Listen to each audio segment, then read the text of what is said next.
కాంగ్రెస్ అభ్యర్థి శివశంకర్ ఎన్నికల ప్రచారం నిర్వహించారు. అమ్మవారి గుడిలో పూజలు నిర్వహించి 1500 మందితో ప్రచారానికి బయలుదేరారు. పలమనేరు అభివృద్ధికి బలమైన పునాదులు వేస్తామన్నారు.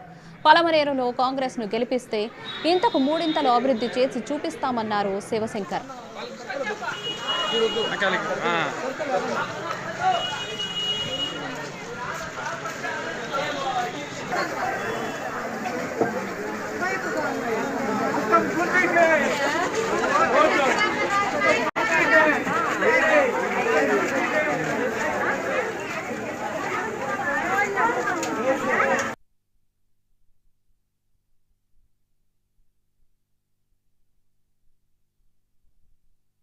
కాంగ్రెస్ పక్షాన్ని చాలా బలంగా బలోపేతం చేస్తున్నాము.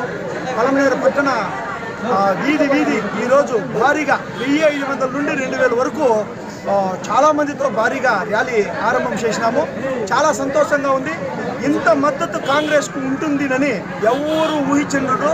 ఈవెన్ నేను కూడా ఆహా ఇంత గొప్ప మద్దతు ఉందా, వైఎస్ రాజశేఖర రెడ్డి గారికి ఇంత అభిమానం ఉందా, ఆయన ఆత్మ తిరిగి బతికొచ్చినాడని మాతో పాటు ఆయన నడుస్తూ ఉన్నాడని మాకు చాలా సంతోషం అనిపిస్తా ఉంది. తప్పకుండా ఈరోజు పలమనేరు అభివృద్ధికి చాలా బలమైన పునాదులు వేస్తాం.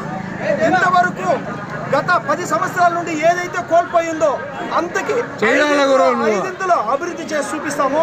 తప్పకుండా మీడియా మిత్రులందరూ ఈరోజు సమస్యల గురించి నేను మాట్లాడుతూ ఉంటే అందరూ సహకరిస్తూ ఉన్నారు. అందరూ అన్నదమ్ములై అర్ధభాగం మీడియా మిత్రులు అందరూ చేతిలో ఉంటుంది. డెవలప్మెంట్ కూడా ప్రశ్నించే ఒక అధికారం వాళ్ళకే ఉంటుంది. తప్పకుండా అందరూ ఫ్రీడంగా ఎవరికి భయపడకుండా అందరూ కష్టపడి ముందుకు వెళ్దాము. మంచి రిజల్ట్ పలమనేరుకు తీసుకొని వద్దాము. జై హింద్.